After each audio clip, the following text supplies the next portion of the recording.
Hi, to speed up slow-mo videos on iPhone 16e, firstly, let's pick slow-mo video, we will add it.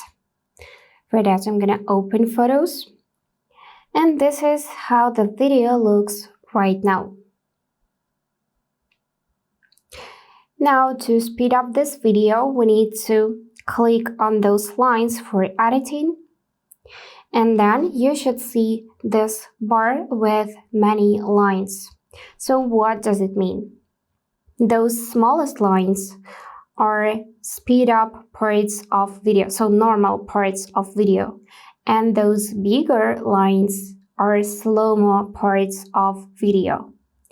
So if you wanna speed up this video, then you need to drag those small lines like that, so everything will look like this. And then save the changes by clicking Done button. Let's test it.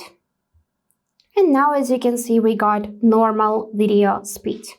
To bring everything back to normal, again, find those many lines, drag the sliders like this, so you will see those gaps between lines, and this part will be slow-mo video.